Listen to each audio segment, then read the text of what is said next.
Salam alaikum wa rahmatullahi wa barakatuh. Je vous propose dans cette séance de me suivre dans cette évaluation et soutien, aussi la synthèse de notre manuel Le Petit Matheux, la classe de la 6e année dans l'enseignement primaire. Nous passons directement à l'évaluation.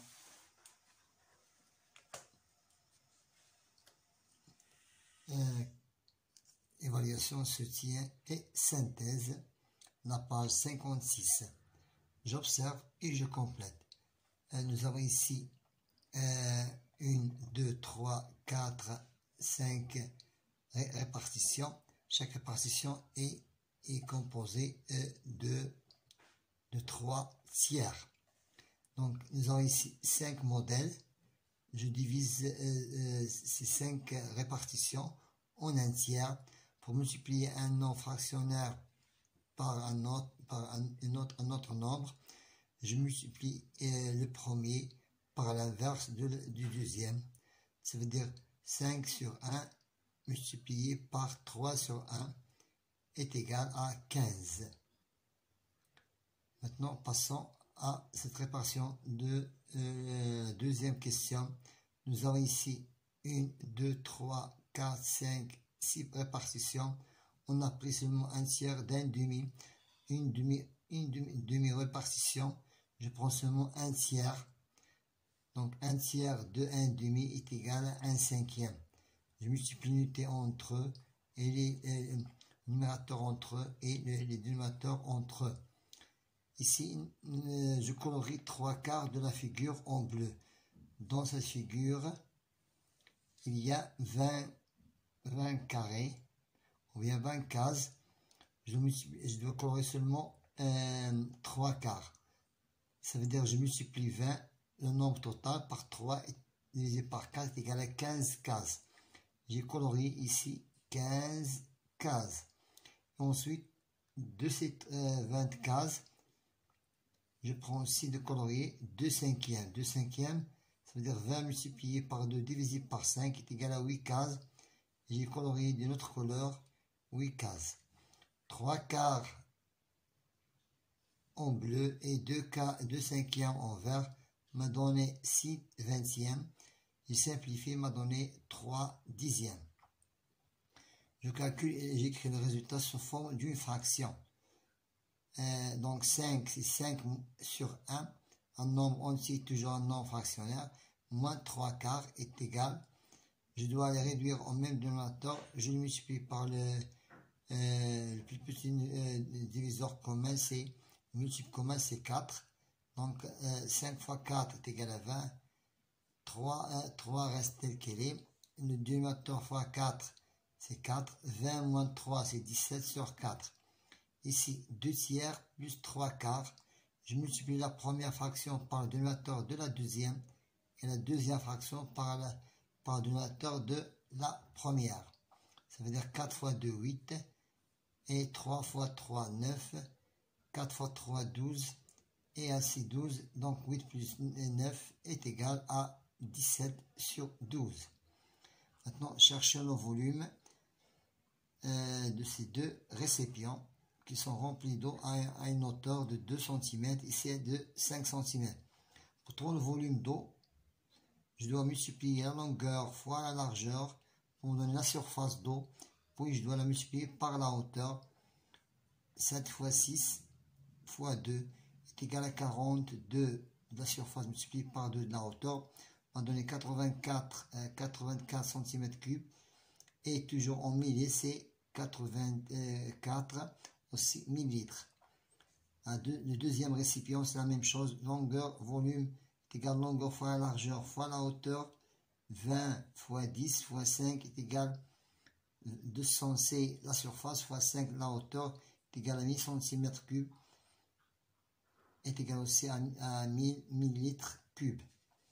Nous passons ici à la question suivante. J'écris le volume d'eau en centimètres cubes. Nous sommes ici dans ce récipient, le volume en litres. 0,5, 0,6. 0,6 litres est égal à à 600 cm3. Ce deuxième récipient, c'est 0,4 litres. Je le convertis en centimètres cubes, ça me donnait 400 cm3. Maintenant, passons à la question suivante. Et la page suivante, c'est la page 57. Comment faire pour compter le nombre de cubes? Je n'ai qu'à appliquer le volume. 4 de longueur, 3 de largeur et la hauteur jusqu'ici, c'est 4. 4 fois 4, 16. C'est plus multiplié par 3. 4 fois 3, 12. 12 fois 4, donc 48. 48, donc 4 fois 12. 4, 12 fois 4. 4 fois 2, 8. 4 fois 1, 4. 48. 48 plus 4. 48 plus 4 est égal à 52 cubes. Passons ici à la deuxième figure. J'ai compté ici. J'ai repris ces qui sont à la hauteur. Je les ai complétés ici. Ils m'ont donné 26 cubes.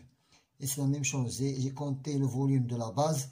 Et ça me donnait 1 fois 3 fois 3 est égal à 9. Ici, je prends ces deux-là, je les remplace ici.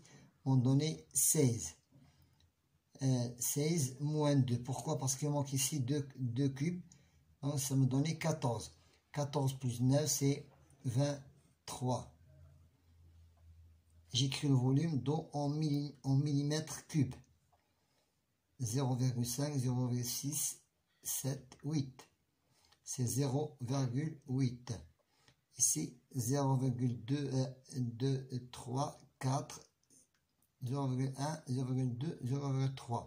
C'est 3 mm. J'observe le tableau qu'on voit ici et je range le volume d'air. L'air que vous voyez, l'air inspiré, ici en décilitres, en litres et en centilitres. Je les convertis tous en litres, 0,5 et 1 litre. Je les convertis, je les rangé de plus petit volume jusqu'à grand volume, donc 5 décilitres. 5 décilitres est plus petit que 100 centilitres et plus petit que 2,9 litres. Maintenant, et j'explique. Pendant l'effort, on inspire une capacité d'air plus élevée. Pendant l'effort, on inspire, voilà l'effort, on inspire une quantité d'air plus élevée. J'observe le tableau et je calcule la différence entre le dioxygène dans l'air expiré et inspiré. Pendant l'inspiration, on a 210 millilitres. Et pendant l'expiration, il y a 160 millilitres. Quelle différence entre ces deux états? C'est 210 moins 160 égale à 50 millilitres. Ça, c'est la différence entre l'air inspiré et l'air expiré. Le diazote. Nous remarquons ici dans le diazote, il fait partie de l'air de gaz que nous inspirons.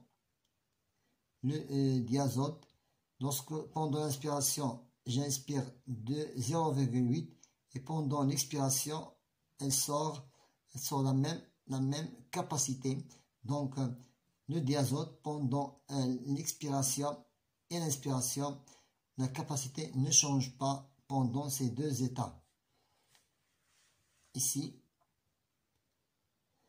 le diagramme circulaire qu'on voit ici, c'est qu'on représente la répartition des dépenses en famille. La famille dépense 1, 2, 3, 4 dépenses. 1, 2, 3, 4 dépenses. En grande quantité, la moitié, c'est le logement. Et la part de logement dedans, c'est 50%. Le quart pour l'alimentation. Le 20%, c'est pour l'habillement. et 5% pour les divers. J'évalue le pourcentage de chaque catégorie en dépenses. Voilà, on a écrit ici. Donc, voilà, nous avons écrit tout ceci dans le diagramme circulaire. Maintenant, qu'est-ce qu'il nous a dit? De tracer un diagramme que vous voyez ici. Voilà. Je traduis cette même répartition en un diagramme en barre. On prendra 2 mm de hauteur pour 1%. Donc ici, 2 mm pour 1%. Donc 2 mm pour 1%. Ici, 5, 2, 4, 6, ainsi de suite jusqu'à 50. Donc nous remarquons qu'ici, pour la plus petite dépense, c'est les dépenses diverses, 5%. Et je me suis arrêté à 5%. Et pour l'habillement, c'est 20%. L'habillement, c'est 20%. Voilà, c'est 20%. Je m'arrête à 20%. Pour l'alimentation, c'est de 25%. Et pour le logement, je m'arrête à 50%. J'ai tracé ici horizontalement les dépenses et verticalement le pourcentage de dépenses. Voilà, ça on appelle un diagramme en barre. On appelle ce schéma un diagramme en barre. Voilà, on a terminé avec cette séance d'évaluation qui concerne l'évaluation, soutien et synthèse. Bon courage.